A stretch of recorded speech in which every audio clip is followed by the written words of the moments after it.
Okay, चलिए शुरू करें। गुड मॉर्निंग,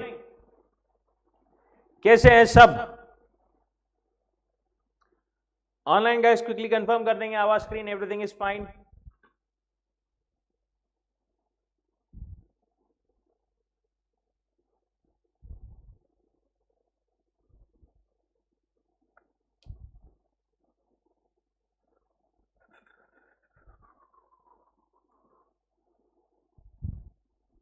परफेक्ट, चलिए। New day, new chapter, new act. अपन ने जो है लास्ट लेक्चर में पार्टनरशिप एक्ट कंप्लीट किया था। Now the companies act 2013, again an important chapter for your syllabus. जितना वेटेज सोगा और पार्टनरशिप का है उतना ही वेटेज अराउंड कंपनीज एक्ट का भी है। लगभग 18 से 20 मार्क या फिर 22 मार्क तक के लिए ये चैप्टर जो है वो आता है। अकॉर्डिंगली एक इंपॉर्टेंट चैप्टर है। क्या बोलता है कंपनीज एक्ट? कंपनीज एक्ट हमको बेसिकली रूल्स रेगुलेशन देता है जो कि एक कंपनी को अप्लाई होती है। एक कंपनी को रेगुलेट करने के लिए सारे रूल्स रेगुलेशन क्या है, पूरा सब कुछ कंपनीज एक्ट में दिया हुआ है। अब कंपनी, ये टर्म या फिर ये कॉन्सेप्ट कहां से आया? पहले था सोल प्रोप्राइटरशिप, अकेला आदमी अकेला अपना अपना काम करता था। बट बाद में उसको लगा कि नहीं, पार्टनरशिप वगैरह में भी किया जा सकता है सो दैट ज्यादा कैपिटल आए। बट वहां पर एक दिक्कत आती थी, एक तो कंटिन्यूटी की, दूसरा लाइबिलिटी की। कंटिन्यूअसली नहीं हो पाता था बिजनेस। अगर वहां पर जो है किसी पार्टनर की डेथ वगैरह हो जाती है तो बिजनेस को बंद करना पड़ जाता था मोस्ट ऑफ द केसेस में। लाइबिलिटी अनलिमिटेड आती थी, इस केस में ज्यादा रिस्क लेने से डरते थे लोग। प्लस कैपिटल पे भी एक लिमिट आ जाती थी, सोल प्रोप्राइटरशिप में बोलो, पार्टनरशिप में बोलो, राइट। इसलिए एक नया कॉन्सेप्ट आया, कंपनीज। बहुत पुराना कॉन्सेप्ट है, राइट। सबसे पहले जॉइंट स्टॉक कंपनी जैसा इसको बोलते थे अपन, दैट वाज इंट्रोड्यूस्ड। अब इसी को जो आज के फॉर्म में अपन कंपनी जानते हैं वो कंपनी है। अब इसके क्या रूल्स रेगुलेशन, कैसा सब कुछ है वो अपने को देखना है। इंट्रोडक्शन। एनेक्टेड, क्यों बनाई गई है act? To consolidate and amend the laws relating to Companies Act. It was preceded by Companies Act 1956। जो हमारी मेन एक्ट थी सबसे पहली 1956, दैट वाज मतलब काइंड ऑफ उसको सुपरसीड ये वाली एक्ट करती है कंपनीज एक्ट 2013। पहले बेस एक्ट वो थी, उसके बाद में नई एक्ट उसके जगह पर 2013 में विथ लॉट्स ऑफ अमेंडमेंट्स ये एक्ट लाई गई।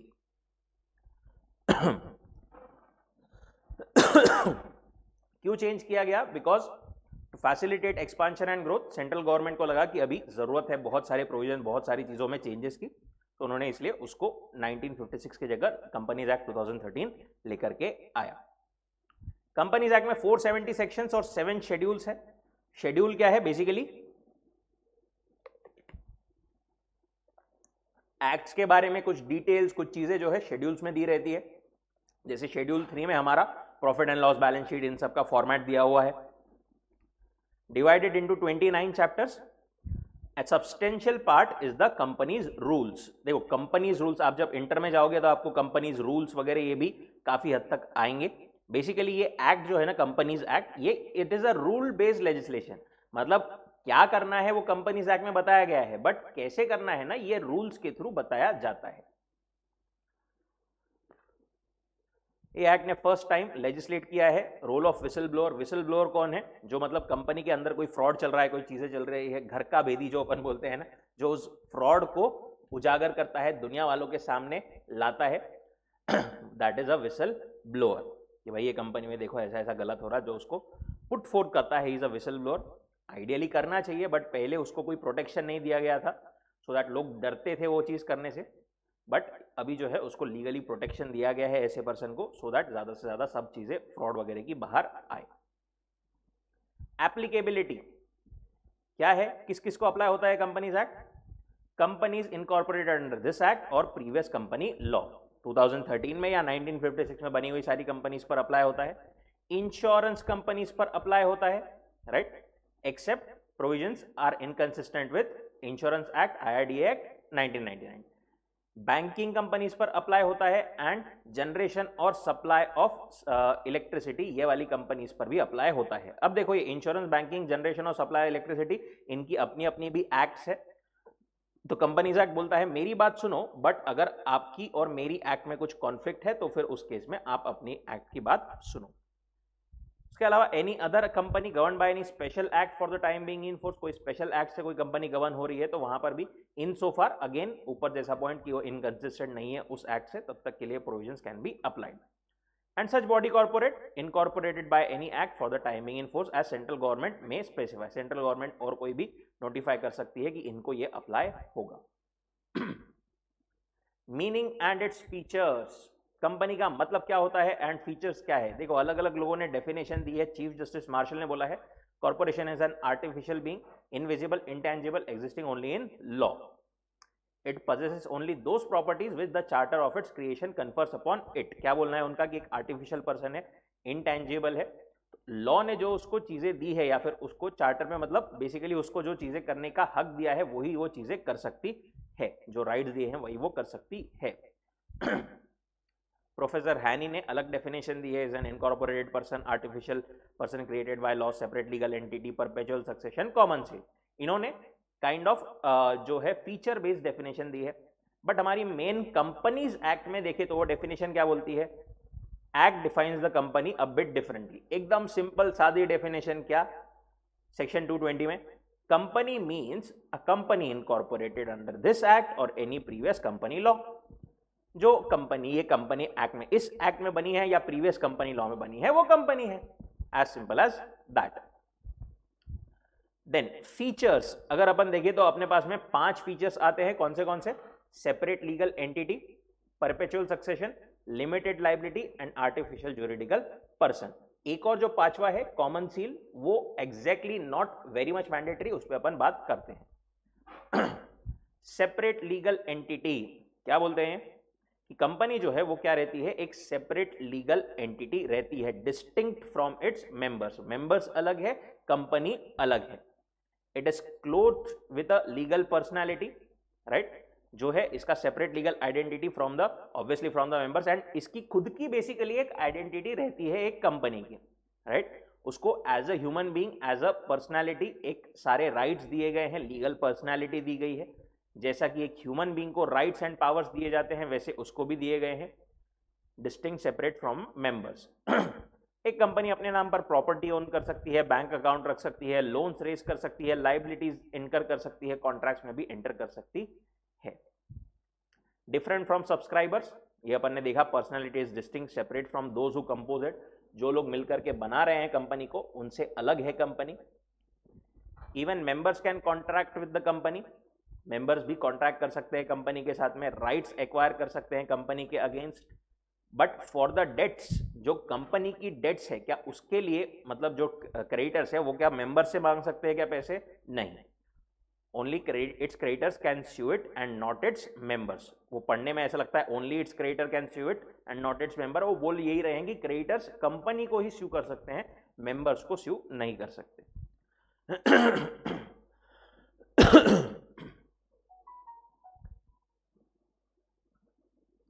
Capital and assets are contributed by the shareholders. The company becomes the owner of its capital and assets. The shareholders are not the private or joint owners. भले ही पैसा जो है, capital जो है, assets जो है वो मेंबर्स ने लाए हैं, बट एक बार वो ला लिया कि फिर कंपनी उन चीजों का ओनर बन जाती है, मेंबर्स उन चीजों के प्राइवेट या फिर जॉइंट ओनर्स नहीं कहलाए जाते। एक केस लॉ भी था इसमें हमारे पास में, a member does not even have an insurable interest in the property of the company, Macaura versus Northern Assurance company limited. क्या हुआ था इसमें, मैक्यूरा एक पर्सन था, उसने क्या किया था, उसका एक बिजनेस था टिम्बर का, मिस्टर एम का एक टिम्बर का बिजनेस था, टिम्बर मतलब लकड़ी समझ लो, तो उसका बिजनेस था। उसने क्या किया, एक कंपनी बनाया और ये बिजनेस कंपनी ने वो एक्वायर कर लिया काइंड ऑफ। और ये कंपनी के जो है सारे शेयर्स किसने ले लिया, मैक्यूरा ने ले लिया सारे शेयर्स। अब इसने क्या सोचा मैक्यूरा ने कि भाई टिम्बर है, कभी कभी अब है उसी की कंपनी वैसे तो, बट उसने सोचा कि भाई एक कभी कुछ नुकसान हो गया, कभी कोई आग वाग लग गई तो फिर पूरा नुकसान हो सकता है, अपन इंश्योरेंस ले लेते हैं। उसने क्या किया, इंश्योरेंस लिया, बट ये कंपनी के नाम में नहीं लिया उसने। किसने लिया? एम लिमिटेड ऐसे एक कंपनी बनाई थी, उसके नाम में नहीं लिया, उसने लिया अपने पर्सनल नाम में इंश्योरेंस जो है वो ले लिया। अब एक दिन बिकॉज ऑफ सम कॉन्टेंजेंसी जो है वहां पर कुछ तो भी प्रॉब्लम हो गई और टिम्बर वॉज डिस्ट्रॉयड। मैक्यूरा ने सोचा कि भाई कोई बात नहीं, इंश्योरेंस है अपने पास। वो गया कंपनी के पास में, इंश्योरेंस कंपनी के पास में, बोले ये लो ऐसा ऐसा हो गया, पैसे दे दो। इंश्योरेंस कंपनी क्या बोली? टिम्बर किसका? कंपनी का। नुकसान किसका? कंपनी का। तो उसमें इंश्योरेंस करने का जो हक था ना, वो भी किसका था? कंपनी का। हम पैसे देते थे बट सिर्फ और सिर्फ तब जब ये इंश्योरेंस कंपनी के नाम में होता था। बट वो किसके नाम पे था? तुम्हारे पर्सनल नाम पे। हम तुमको कोई इंश्योरेंस का पैसा नहीं देंगे। Holder nearly all shares of timber company. M insured company's timber in his own name. Timber was lost in fire. M claimed insurance. Insurance company was not liable. Since the timber was not insured in the company's name, होना चाहिए आपके इसमें was insured in the company's name, हो गया गलती से शायद। Since the timber was not insured in the company's name. दूसरा पॉइंट है परपेचुअल सक्सेशन फीचर्स का। परपेचुअल सक्सेशन क्या बोलता है हमको? कि मेंबर्स आते रहेंगे जाते रहेंगे, बिजनेस चलता रहेगा, बट मतलब मेंबर्स आते जाते रहेंगे, शेयर जो है वो हाथ मतलब बदलते रहेंगे कि अभी इसके पास कभी उसके पास, बट जो कंपनी है वो हमेशा चलती रहेगी। मेंबर्स में डाई और change but the company goes on till wound up.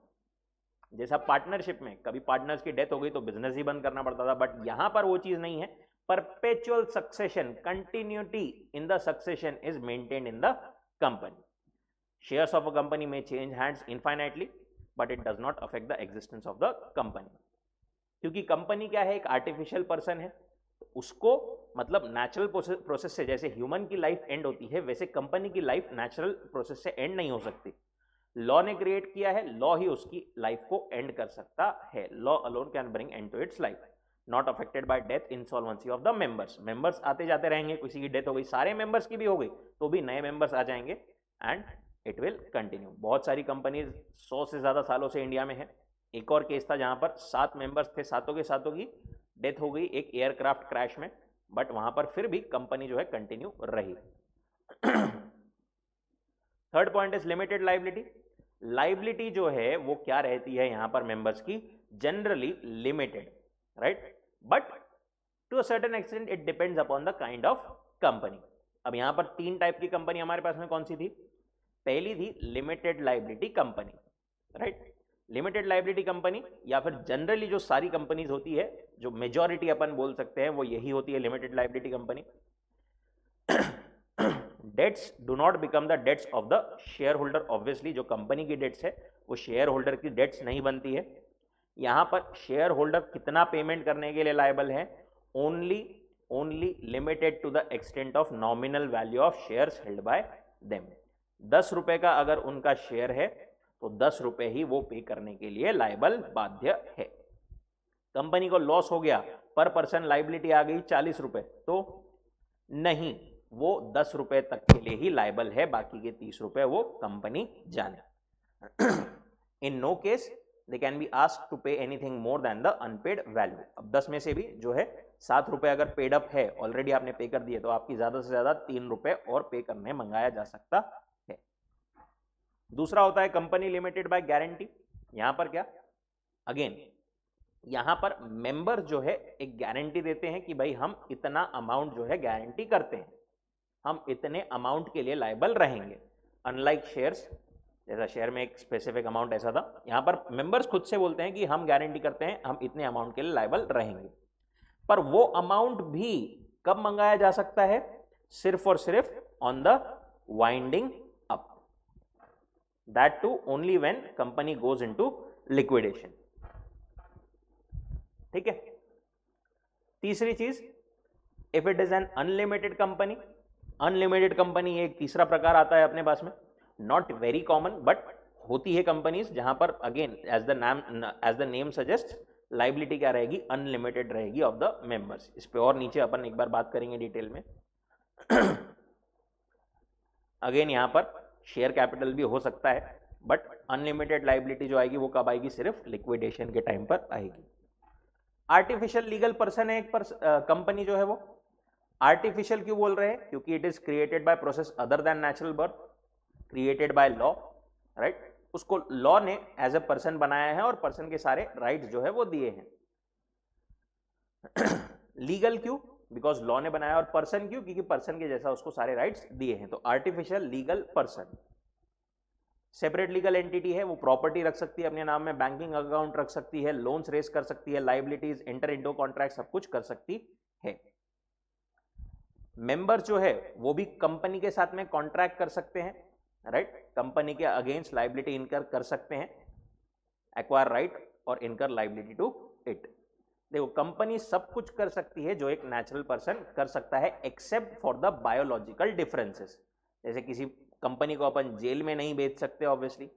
Company can not take oath, can not marry, can not become a CA, right, can not practise a profession, etcetera. A company is an artificial person, obviously. तो वो कैसे काम, वो खुद से, देखो अपन बोल रहे आर्टिफिशियल पर्सन है तो क्या खुद से काम कर सकती है क्या? नहीं। It requires some human agency. और ह्यूमन एजेंसी कौन है? ये directors, right. Directors can control, चाहिए आपके इसमें कैन नॉट हो गया हो again. Directors can control the affairs and act as its agency. Director जो है वो क्या, एज अ एजेंट्स कंपनी के एक्ट कर सकते हैं। कंपनी को बेसिकली चलाने वाले जो पर्सन है वो ही डायरेक्टर्स होते हैं। पर वो कंपनी के एजेंट्स है तो क्या वो मेंबर्स के भी एजेंट्स है क्या? नहीं, they are not the agents of the members. वो खुद से साइन करके या फिर कॉमन सील के थ्रू जो है कंपनी के एक्ट्स को ऑथेंटिकेट कर सकते हैं, उस पर थप्पा वगैरह लगा सकते हैं, सब चीजें कर सकते हैं। Does a company is a artificial legal person. Then common seal क्या बोलते हैं? क्योंकि ये आर्टिफिशियल पर्सन है ना, तो it is not bestowed with the body of a natural being. Obviously इसको एज अ नेचुरल पर्सन की बॉडी नहीं है, खुद से वो कुछ नहीं कर सकती, ह्यूमन बीइंग्स के थ्रू ही करना पड़ेगा, राइट। ये अब ये ह्यूमन बीइंग्स के थ्रू ही काम करना पड़ेगा। हेलो, ह्यूमन बीइंग्स के थ्रू ही काम करना पड़ेगा। तो यहां पर जो है डॉक्यूमेंट्स, अगर ऑथेंटिकेशन की बात आती है तो ह्यूमन बीइंग्स कौन? डायरेक्टर्स। डायरेक्टर्स जो है साइन कर सकते हैं, राइट। या फिर एक और चीज होती है कॉमन सील, जो अपन थप्पा बोलते हैं ना, स्टैम्प बोलते हैं कंपनी का। It is like a that official signature of the company. कौन लगाता है कोई भी डॉक्यूमेंट पर?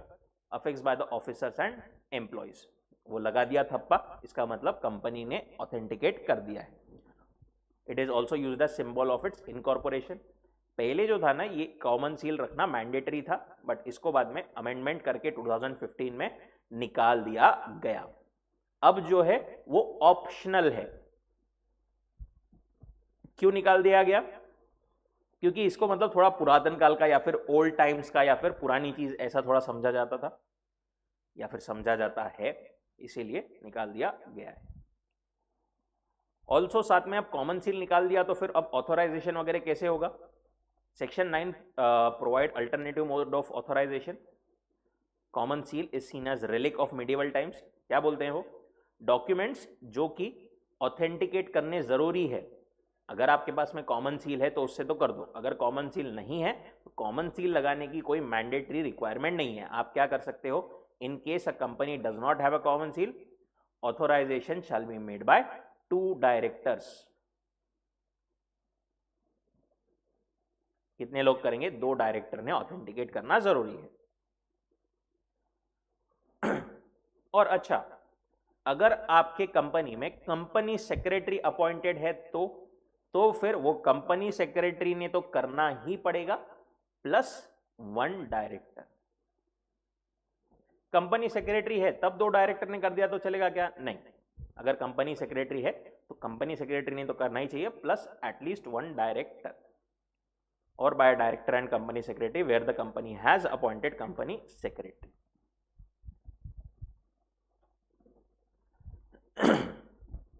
Next, corporate veil theory.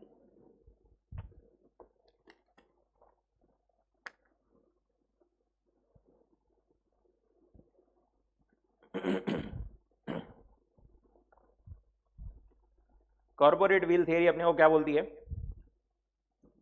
Corporate veil theory ये बोलती है कि एक मेंबर और एक कंपनी, ये दोनों अलग अलग पर्सनालिटी होते हैं, राइट?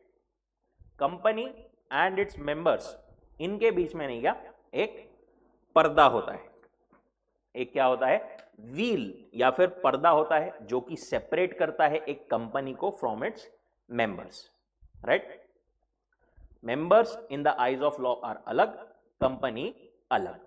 भले ही मेंबर जो है उन्होंने ही पैसा लगाया है, उनका ही पैसा है, बट मेंबर्स ये अलग है, कंपनी ये अलग है। ये कॉन्सेप्ट बोलता है corporate veil theory. It refers to a legal concept whereby company is identified separately from members. The term corporate wheel refers to concept that members are shielded from the liability connected to the company's action. Company ने जो चीजें की, company ने जो actions की, उसके लिए members liable नहीं है। मेंबर्स अलग है, कंपनी अलग है।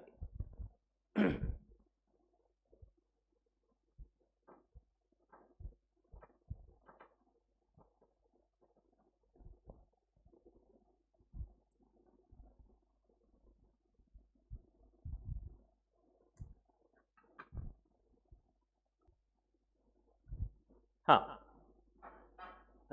इसमें हमारे पास में एक केस लॉ भी था, सोलोमन वर्सेस सोलोमन का। क्या बोलता था वो केस लॉ हमारे पास में? Solomon versus Solomon and company limited. देखो, एक थे मिस्टर सोलोमन, ठीक है, उनका क्या था, एक बिजनेस था, राइट?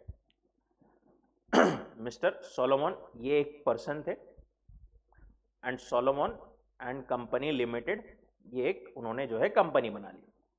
इन्होंने क्या किया, अपना जो बिजनेस था वो बिजनेस ट्रांसफर कर दिया पूरा की पूरा कंपनी को। बदले में क्या ले लिए, कंपनी के शेयर्स ले लिए। कुछ शेयर्स, मेजॉरिटी शेयर्स उन्होंने लिए, कुछ शेयर्स उनकी वाइफ ने लिए, कुछ शेयर्स उनके जो बच्चे थे उनके नाम पर कर दिए, राइट? फॉर एग्जाम्पल कुछ 38,000 वहां पर अमाउंट लेना था, उसमें से उन्होंने कुछ तो शेयर्स लिए प्लस 20,000 के अराउंड, कुछ तो अमाउंट उन्होंने डिबेंचर्स का लिया, राइट? कंपनी से जो है डिबेंचर्स बोल करके ले लिया, एज इन लाइक उन्होंने कंपनी को पैसा दिया है, डेट है। और डिबेंचर्स का नहीं क्या, कंपनी के असेट्स पर चार्ज क्रिएट कर दिया कि भाई अगर डिबेंचर वालों को पैसा नहीं मिला तो वो कंपनी के असेट्स से ले सकते हैं। और बचा हुआ कुछ अमाउंट कैश में भी ले लिया। अपने लिए रिलेवेंट है ये डिबेंचर्स, ठीक है? तो सोलोमन कंपनी लिमिटेड से शेयर्स वगैरह डिबेंचर्स भी लिए, अपना बिजनेस इनको ट्रांसफर कर दिया।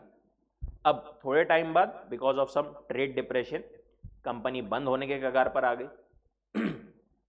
सोलोमन ने बोला ये कंपनीज में जो मेरे डिबेंचर्स है ना, 10-1 हजार के जो भी वो अमाउंट था उनका, 7-8-10 हजार का, इस पर पहला हक कंपनीज के असेट्स पर डिबेंचर्स का रहेगा, मैंने चार्ज क्रिएट किया हुआ है। अब ये कंपनी के जो थर्ड पार्टी क्रेडिटर्स थे जिनको कंपनी से पैसा लेना था because of trade relation and everything, उन लोगों ने क्या बोला कि ये कंपनी तो सोलोमन की ही है, सारे शेयर्स उसके पास में ही है, उसके वाइफ उसके बच्चों के पास में ही है, राइट? तो वो खुद को एक्चुअली डेट कैसे दे सकता है? ये सोलोमन एंड ये कंपनी एक्चुअली एक ही है, ये सिर्फ कंपनी के नाम के पीछे छुप रहा है। ये इस पे डिबेंचर्स पे ये कोई डिबेंचर्स का ये कोई कंपनी के असेट्स में से क्लेम नहीं कर सकता। ये क्रेडिटर्स एंड सोलोमन कोर्ट में गए, कोर्ट ने क्या डिसाइड किया, company is different person all together from the subscriber. भले ही सारे शेयर्स बोले उसके पास में हैं, भले ही हो सकता है कि पहले भी उसी को प्रॉफिट मिल रहा था, अब कंपनी के थ्रू उसी को प्रॉफिट अभी भी मिल रहा है, वो ही मैनेजर है. दो it may be that after incorporation business is same manager, same hands receive the profit, but company अलग पर्सन है लॉ के लिए, एंड वो जो पर्सन है सोलोमन वो एक अलग पर्सन है लॉ के लिए.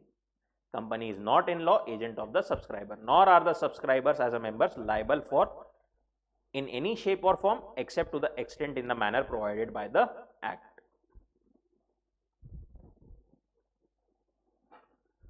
Shareholder cannot be held liable for the acts of the company even though he holds virtually the entire share capital. भले ही पूरा शेयर कैपिटल उसके पास में है, बट इसका मतलब ये हम कभी नहीं बोल सकते कि कंपनी एंड वो पर्सन एक ही है.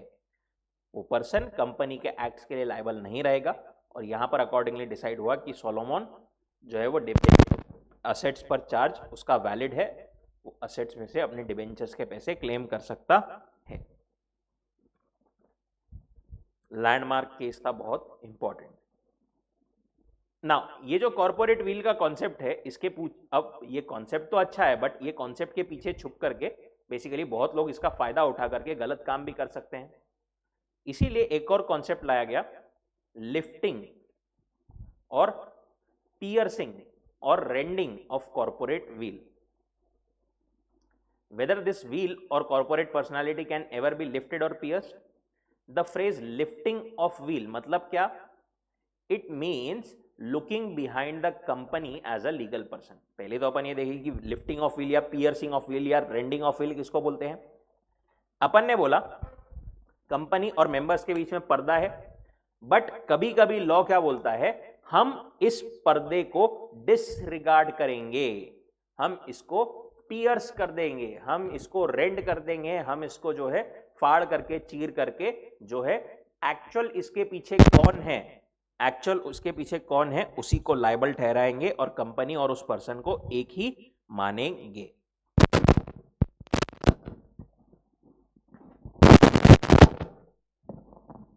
कंपनी एंड उस पर्सन को जो है हम एक ही मानेंगे. ऐसे केस में corporate veil is said to be lifted. जहां पर court can ignore the company concern themselves directly with the members और the managers, we can say corporate wheel has been lifted. But हर एक केस में कोर्ट करेगा क्या? ये नहीं. ओनली इन अप्रोप्रिएट सर्कमस्टांसेस, वो भी जब कोर्ट को लगता है when the question is of control and not merely ownership. जब कोर्ट्स को लगता है कि ये डिटरमाइन करना जरूरी है कि इसमें कंपनी में एक्चुअल कंट्रोल किसका है, तब वो कॉर्पोरेट व्हील को जनरली लिफ्ट कर सकती है, पियर्स कर सकती है. अगर यही डिटरमाइन करना है कि ओनर वगैरह कौन है, तो वहां पर शायद जरूरी ना समझे court to lift the corporate veil. Lifting अपन ने डिस्कस किया कि law disregards the principle of the corporate personality and directly company and company के पीछे जो लोग हैं उनसे डायरेक्टली रिगार्ड रखती है कोर्ट. कौन से केसेस में किया जा सकता है ऐसा पियर्सिंग या लिफ्टिंग? पहला, to determine the character of the company, that is to find out whether the company is co-enemy or friend, whether the company is enemy or friend. इसमें एक केस लॉ था हमारे पास में, Daimler company limited versus continental tyre and rubber company. क्या था एक case law में? कॉन्टिनेंटल टायर रजिस्टर्ड कहां पर थी? इंग्लैंड में, बरोबर. तो बोलने के लिए इंग्लिश कंपनी थी, बट एक्चुअली उसके सारे मेंबर्स, शेयर होल्डर जो भी थे ना, वो सब कहां के थे? जर्मनी के. तो in effect it was being controlled from Germany. Daimler भी एक ब्रिटिश कंपनी थी, इंग्लैंड की कंपनी थी, और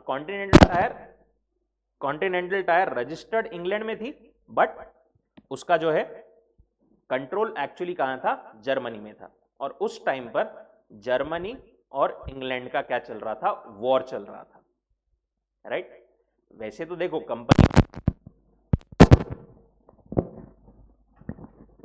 वैसे तो जो है कंपनी एक फ्रेंड या एनिमी नहीं रह सकती. कंपनी तो जो है एक नेचुरल पर्सन नहीं रहती, it can not be enemy और फ्रेंड. बट बेसिकली उसके पीछे के जो लोग हैं जो उसको कंट्रोल कर रहे हैं, वो दे कैन बी एनिमी और फ्रेंड.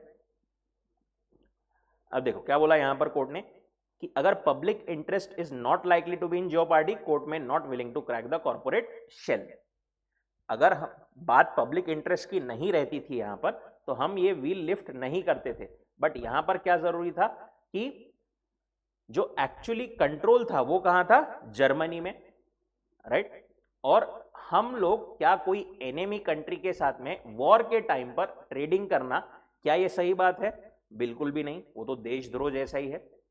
ऐसे टाइम पर हम कॉर्पोरेट व्हील को, कंपनी को लिफ्ट करके हम ये बोल सकते हैं कि वो कंपनी के साथ में ट्रेडिंग नहीं की जानी चाहिए।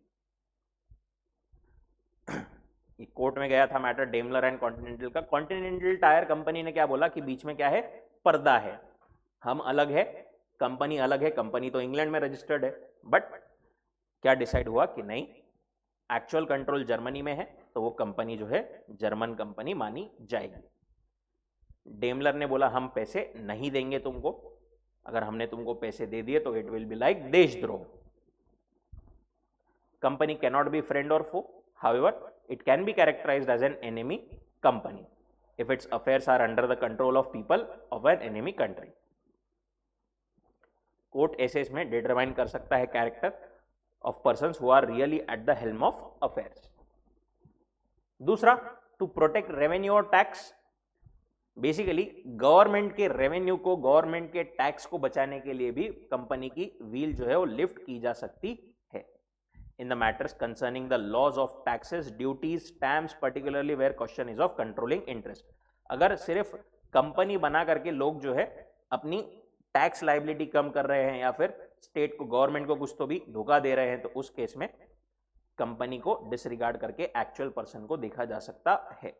ये डिसाइड हुआ था S Berendsen limited versus commissioner of inland revenue, also Juggi Lal versus commissioner of income tax में, where corporate entity is used to evade or circumvent tax, court disregarded corporate entity। एक और इंपॉर्टेंट केस लॉ था दिनशा मानिक जी petit. इसमें क्या हुआ था, याद है क्या? मिस्टर एक दिनशा मानिक जी पेटिट, ये जो पर्सन थे बहुत वेल्दी पर्सन थे, इनको जो है बहुत सारे इनके पास में शेयर्स वगैरह, इन्वेस्टमेंट सिक्योरिटीज सब कुछ था। उस पर बहुत ज्यादा इनको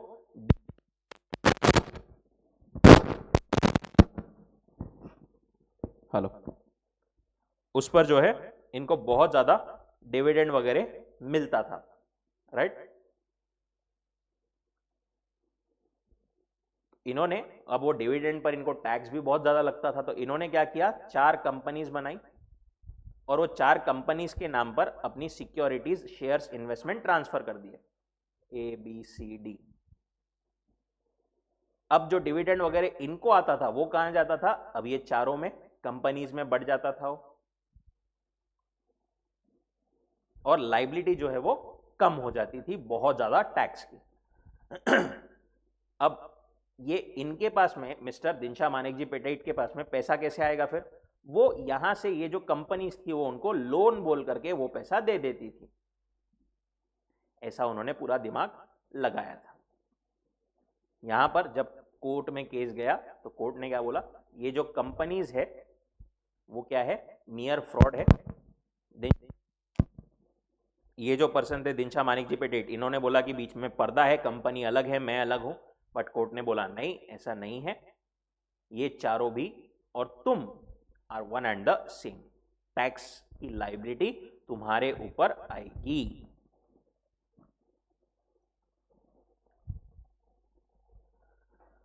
Held company was not genuine, merely assessee himself disguised under legal entity, assessee earned huge income by dividend, opened some companies, purchased their shares in exchange of his income, transferred back to the assessee by loan.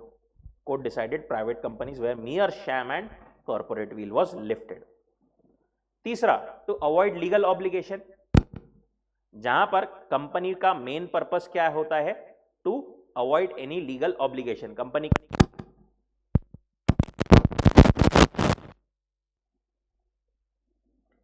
हाँ, to avoid legal obligation, जहां पर भी एक objective जो है वो main क्या रहता है, अगर कंपनी की सिर्फ कोई लीगल ऑब्लिगेशन से बचना या फिर लीगल ऑब्लिगेशन को अवॉइड करना, यही अगर कोई ऑब्जेक्टिव है कंपनी बनाने का, तो वहां पर भी कॉर्पोरेट व्हील को डिसरिगार्ड किया जा सकता है।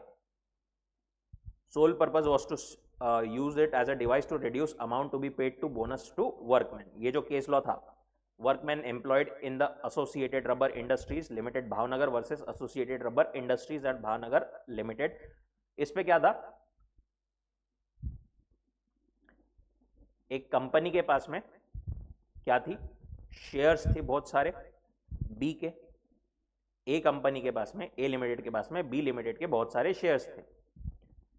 अब ए लिमिटेड में नहीं, क्या एक ऑब्लिगेशन था ए लिमिटेड का कि उसकी जो भी इनकम रहेगी ना, इनकम पे उसको क्या करना पड़ेगा, नेट इनकम पे उसको बोनस पे करना पड़ेगा to workman.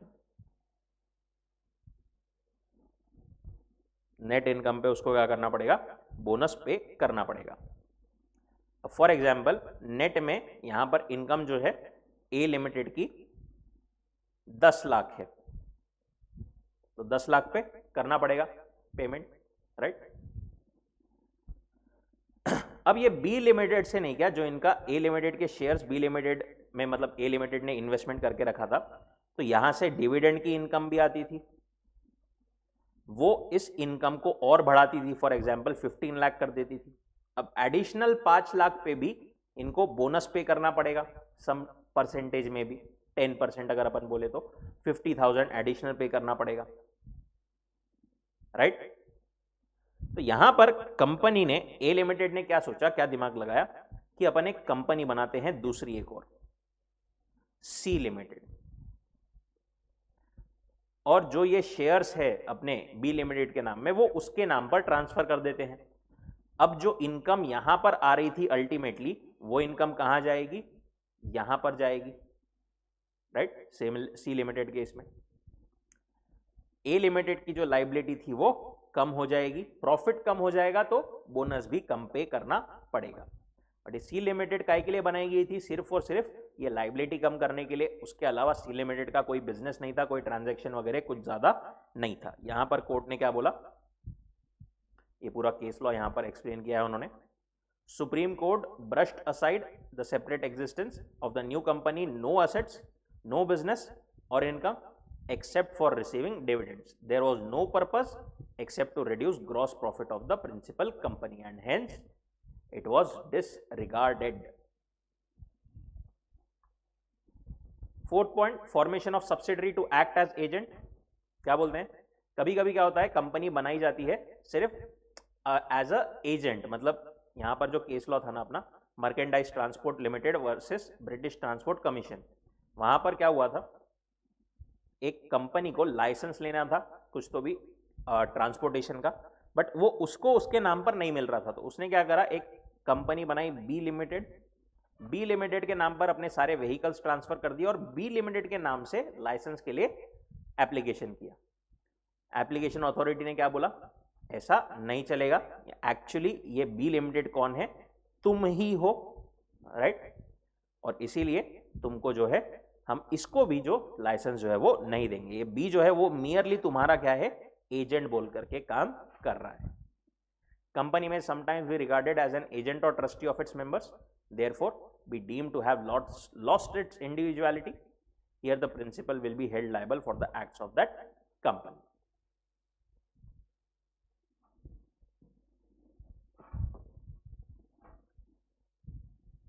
And last point, company form for fraud और इम्प्रॉपर कंडक्ट और डिफीट प्रोविजंस। अगर कंपनी का मोटिव, जो कंपनी बनाने का मोटिव है वो क्या है, कुछ फ्रॉड करना, कुछ सरकमवेंट करना, कुछ बाईपास करना प्रोविजंस को या फिर प्रोमिसेस को या फिर लॉ को, तो उस केस में भी it can be disregarded. Gilford motors versus Horne, यहां पर क्या हुआ था, मिस्टर होर्ने ने क्या किया था, प्रॉमिस किया था जिलफोर्ड मोटर्स को, पहले होर्ने जो था वो क्या था, जिलफोर्ड मोटर्स में एम्प्लॉय था, उन्होंने क्या बोला होर्ने ने कि मैं अभी आपकी कंपनी छोड़ करके जा रहा हूं, बट आपके कंपनी की इंफॉर्मेशन मैं यूज नहीं करूंगा, आपके कस्टमर्स को मैं नहीं यूज करूंगा।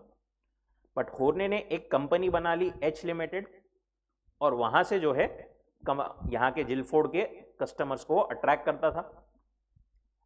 जिलफोर्ड ने बोला ऐसा कैसा, तुमने तो प्रॉमिस किया था। होर्ने ने बोला मैंने प्रॉमिस किया था, मेरी कंपनी ने थोड़ी प्रॉमिस किया था, हम दोनों अलग हैं। कोर्ट ने बोला ऐसी फालतू बातें कुछ नहीं करना, होने and H limited are one and the same thing. यहां तक सब लोग है क्या मेरे साथ? कोई पॉइंट में कोई डाउट, कोई दिक्कत?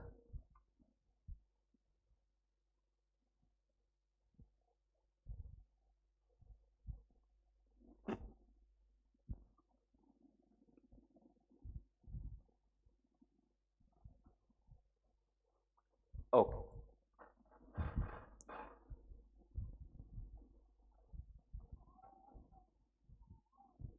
Next is classes of companies under the act. अब अपने पास में नहीं क्या, कंपनीज एक्ट में बेसिकली बहुत अलग अलग टाइप्स की जो है कंपनीज दी हुई है, क्लासेस ऑफ कंपनीज दी हुई है, on the basis of liability, on the basis of membership, on certain other, on the basis of मतलब वो लिस्टेड है नहीं है, इस बेसिस पर बहुत सारे अलग अलग क्लासिफिकेशन दिए हैं, वो सारे अपने को देखना है। एक आधा क्वेश्चन जनरली इसमें से एक्सपेक्टेड रहता है। पहला दिया है classification on the basis of liability. क्या क्या है? कंपनी, पहला limited by shares, by guarantee and unlimited company. ये अपन ने ऊपर भी देखा था शॉर्ट में, यहां पर बस डिटेल में दिया हुआ है। क्या बोलते हैं? लिमिटेड बाय शेयर्स में लाइबिलिटी क्या रहेगी यहां पर? लिमिटेड बाय इट्स मेमोरेंडम, कहां तक? On the unpaid amount of shares held by them, it is known as company limited by shares, और लिमिटेड लाइबिलिटी कंपनी। इसलिए शेयर होल्डर जो है वो उनसे कंट्रीब्यूशन कितना मंगाया जा सकता है? मैक्सिमम जितना उनके शेयर्स की वैल्यू है, सिर्फ उतना। उसके अलावा अगर कंपनी का फर्दर कोई लॉस हो रहा है या फिर और कोई लॉस बचता है, तो क्या वो शेयर होल्डर लायबल रहेंगे क्या उसके लिए? बिल्कुल नहीं, वहां पर शेयर होल्डर की कोई लायबिलिटी नहीं रहेगी, वो कंपनी जाने उनका मैटर। देन उसके बाद में कंपनी जो है, इसमें एक और चीज क्या थी, क्या बोलते हैं वो? दो a shareholder is a co owner, he is not a co owner of company's assets. Share holder जो है ना, वो को ओनर भले ही बोला जा सकता है, बट को ओनर ऑफ द कंपनी बोला जा सकता है, बट इसका मतलब ये नहीं कि वो असेट्स का भी को ओनर है। उसके राइट्स है, कुछ राइट्स रहते हैं, शेयर होल्डिंग जैसी है उसके हिसाब से, बट उसके अलावा कुछ नहीं। कंपनी अलग, वो अलग, उसकी लाइबिलिटी भी मेन कहां तक रहेगी? जहां तक उसका शेयर्स की जो वैल्यू है उतना, right? he can be called to contribute only to that extent. दूसरा, कंपनी लिमिटेड बाय गारंटी। यहां पर क्या करते हैं वो?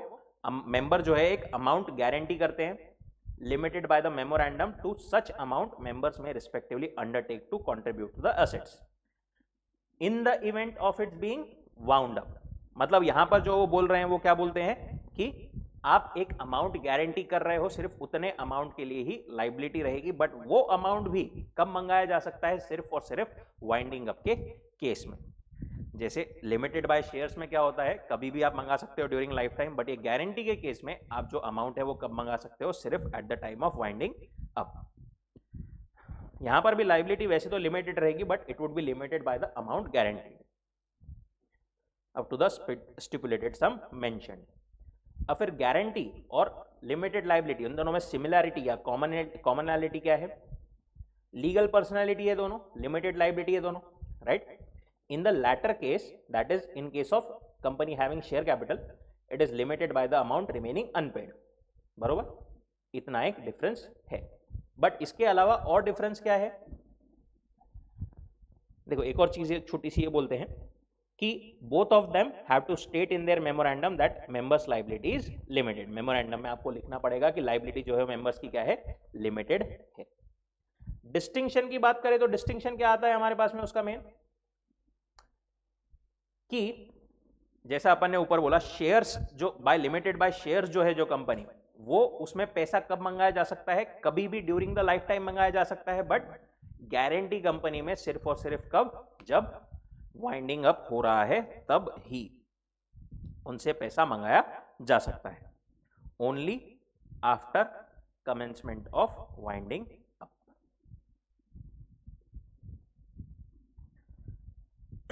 फिर गारंटी कंपनी में पैसा कहां से आएगा शुरुआत में?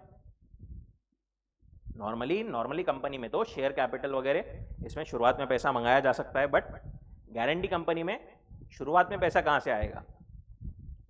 वो बोलते हैं कि जनरली गारंटी कंपनी ऐसी ही लोग बनाते हैं जिनको इनिशियल कैपिटल की जरूरत नहीं रहती. It does not raise initial working funds. It is useful only where no working funds are required. May be existing company के पास में कुछ पैसा आया है, किसी ने बहुत बड़ी चैरिटी या डोनेशन दे दिया है, कुछ एंडोमेंट दे दिया है, फीस वगैरह से वो मतलब कुछ उनके पास में पैसा आ गया है, इनिशियली उनको पैसे की जरूरत नहीं है. ऐसे ही जगह पर जनरली बनाया जाता है. नरेंद्र कुमार अग्रवाल वर्सेस सरोज मालू, यहां पर क्या डिसाइड हुआ था? यहां पर एक क्वेश्चन था about the transferability of share. Normally अगर कंपनी लिमिटेड बाय शेयर्स है तो वहां पर तो जो है शेयर्स इजीली ट्रांसफरेबल रहते हैं, बट क्या उतने ही easily company limited by guarantee में भी रहेंगे क्या? नहीं. कंपनी, वो देखो वहां पर क्या हुआ था, कंपनी ने रिजेक्ट कर दिया था कि भाई हम तुम्हारा लिमिटेड बाय गारंटी में कि हम तुम्हारा शेयर ट्रांसफर नहीं करवाएंगे. इनका क्या बोलना था, जो दूसरा पर्सन था उनका, कि नहीं, नॉर्मली तो सब कंपनी में शेयर ट्रांसफरेबल होते हैं, यहां पर भी होने चाहिए. कोर्ट ने डिसाइड किया कि normal company limited by shares में जो शेयर ट्रांसफरेबिलिटी इजीली होती है ना, वो अलग है और कंपनी लिमिटेड बाय गारंटी में अलग है.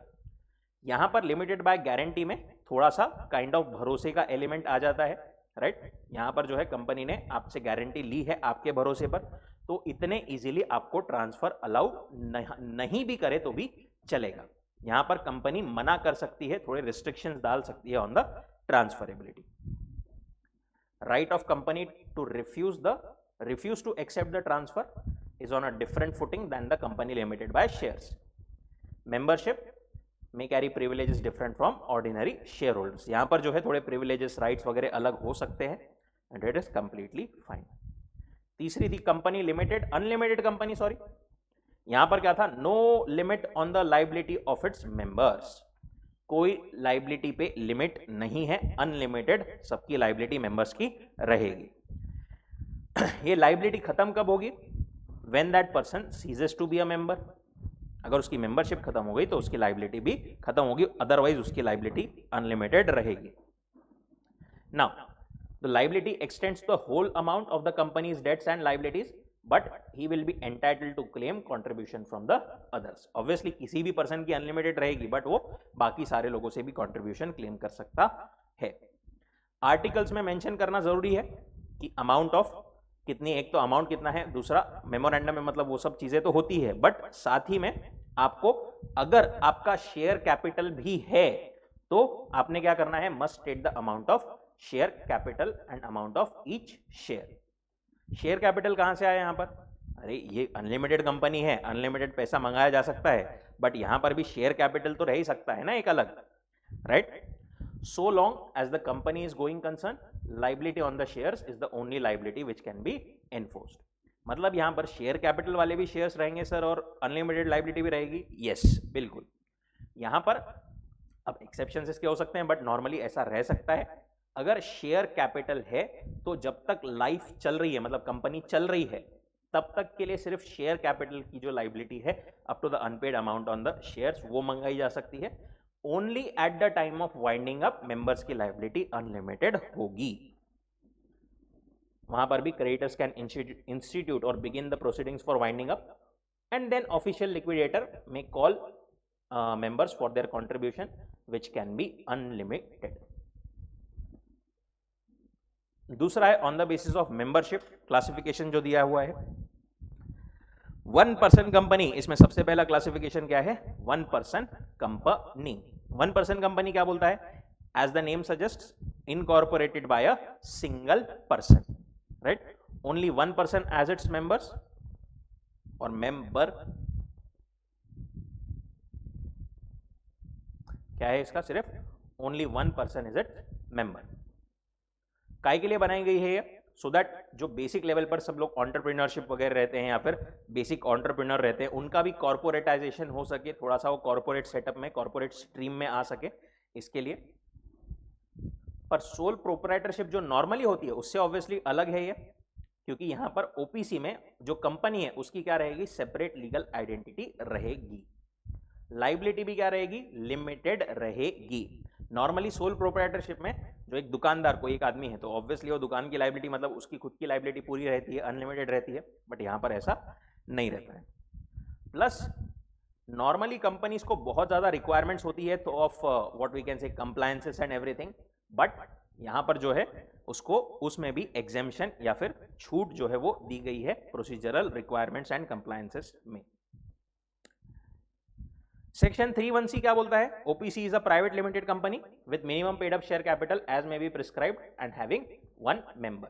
Minimum paid up share capital जो एक रहेगा वो एंड 1 मेंबर, बट ये minimum paid up share capital की अभी तक कोई रिक्वायरमेंट या फिर कोई लिमिट प्रिस्क्राइब्ड नहीं है। तो इन इफेक्ट हमारे पास में minimum paid up share capital की भी कोई लिमिट नहीं है। Only 1 person as a member. हर मेंबर ने क्या करना होगा? सॉरी, मेमोरेंडम में आपने, हर मेंबर तो नहीं, एक ही मेंबर है ऑब्वियसली यहां पर। मेमोरेंडम में आपने इंडिकेट करना होगा क्या? नेम ऑफ अदर पर्सन, जिसका कौन रहेगा वो? इन the event of subscribers death वो जो है टेक ओवर कर लेगा। उस पर्सन को अपन क्या बोल सकते हैं? नॉमिनी। अगर जो मेन पर्सन है जो बना रहा है वो अगर उसकी डेथ हो गई या इनकैपेसिटेट हो गया, वो अब काम नहीं कर सकता, तो उस केस में वो जो दूसरा नॉमिनी है वो मेन मेंबर बन जाएगा। बट ये नॉमिनी के मतलब नॉमिनी बनाने के लिए भी वो पर्सन की नॉमिनी की क्या लगेगी आपको? रिटर्न कंसेंट लगेगी कि हाँ मैं नॉमिनी बनने के लिए तैयार हूं, और वो रजिस्ट्रार के साथ में आपको फाइल करना पड़ेगा along with e memorandum and e articles.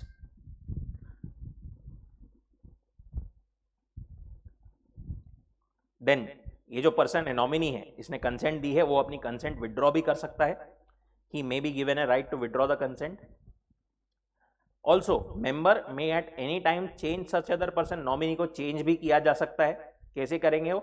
जो मेन मेंबर है ना अभी, उसने क्या करना पड़ेगा? कंपनी को नोटिस देना पड़ेगा और कंपनी ने रजिस्ट्रार को नोटिस देना पड़ेगा। वैसे वो अकेला ही मेंबर है वही करेगा, बट वो प्रोसीजरल एस्पेक्ट ऐसा बताने के लिए, बोलने के लिए ऐसा होता है कि कंपनी ऑफिशियली फॉर्मली मेंबर जो है वो कंपनी को नोटिस देगा, कंपनी जो है रजिस्ट्रार को नोटिस देगी। नॉमिनी में चेंज हुआ इसका मतलब मेमोरेंडम में चेंज हुआ क्या? नहीं। Such change in name shall not be deemed to be alteration of memorandum. ये क्यों पॉइंट बोला है अपने को यहां पर? बेसिकली मेमोरेंडम में चेंज करना हो ना तो उसके लिए बहुत बड़ी बड़ी प्रोविजंस, हमें बहुत सारे कंप्लायंसेस लगते हैं। तो बोल रहे हैं ये नाम चेंज किया इसका मतलब आपने मेमोरेंडम में चेंज किया, ऐसा नहीं है। वो सब चीजें कंप्लाई करने की जरूरत नहीं है, नॉर्मल चेंज है ये जो है, इसको हम समझेंगे। Now next point is eligibility. क्या बोलते हैं वो? एक जो मेंबर जो बना रहा है वो मेंबर या फिर नॉमिनी, इन दोनों की एलिजिबिलिटी क्या है? कौन रह सकते हैं ये लोग? Only a natural person. मतलब एक दूसरी कंपनी अपने नाम से ओपीसी बना सकती है क्या? नहीं बना सकती। कोई एक नेचुरल पर्सन ही बना सकता है। दूसरी चीज वो क्या होना चाहिए? इंडियन सिटीजन होना चाहिए। एंड तीसरा क्या रहना चाहिए? रेसिडेंट और अदरवाइज। मतलब ये रिक्वायरमेंट है ही नहीं, और अदरवाइज लिख दिया उन्होंने वहां पर। मतलब रेसिडेंट रहा तो भी चलेगा, नहीं रहा तो भी चलेगा। वो नीचे वाली जो लाइन है ना, and has stayed in India, वो अब डिसरिगार्ड आप कर सकते हो, क्योंकि वो रिक्वायरमेंट तब थी जब रिक्वायरमेंट ऑफ रेसिडेंट भी थी कि रेसिडेंट होना चाहिए। रेसिडेंट कब समझेंगे, बट उन्होंने और अदरवाइज तो ऐड कर दिया, ये नीचे की लाइन डिलीट करना भूल गए। यही पर्सन एलिजिबल है टू इनकॉर्पोरेट और to become a nominee in the OPC. क्या होना चाहिए? नेचुरल पर्सन, दूसरा इंडियन सिटीजन, रेसिडेंट रहा तो भी चलेगा, नहीं रहा तो भी चलेगा। Then no person eligible to incorporate more than 1 OPC और become nominee in more than 1। ना तो एक से ज्यादा ओपीसी बना सकता है, ना ही वो एक से ज्यादा इसमें नॉमिनी रह सकता है। No minor shall become a member और नॉमिनी। कोई भी माइनर जो है वो ना तो मेंबर बन सकता है, ना ही नॉमिनी बन सकता है, ना ही कोई shares as a beneficial interest hold कर सकता है। Such company cannot be incorporated or converted into Section 8 company, but it may be converted to private or public. देखो ये कोई भी जो कंपनी है ना वो सेक्शन 8 में तो कन्वर्ट नहीं की जा सकती, ना ही सेक्शन 8 कंपनी बोल करके इनकॉर्पोरेट की जा सकती है, बट ये कंपनी जो है normal private and public company में कन्वर्ट जो है की जा सकती है। बाय इंक्रीजिंग द मेंबर्स, जो भी उसकी फॉर्मेलिटीज वगैरह रहेगी वो। एंड ये जो कंपनी है ओपीसी, वो non banking financial activities NBFC activities carry on नहीं कर सकती, including investment and securities of any body corporate. And यहां पर जो सिंगल मेंबर है he can be the sole member and director. ऊपर के पॉइंट्स का शॉर्ट में उन्होंने नीचे वापस दिया है, separate legal entity, limited liability है। ये एक पॉइंट यहां पर ये मार्क कर लेना कि ओपीसी जो है वो क्या रहेगी, एक प्राइवेट कंपनी मानी जाएगी। आगे अपना classification private company public company का है, बट इसको जो है ओपीसी को हम अपन हमेशा क्या मानेंगे, एज अ प्राइवेट कंपनी मानेंगे। Normal private company is different, private में एक नॉर्मल एक OPC.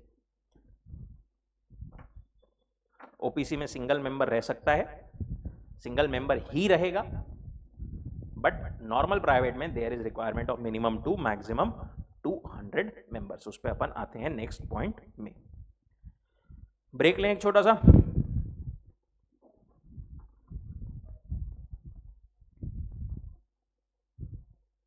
Will resume in 5-10 minutes.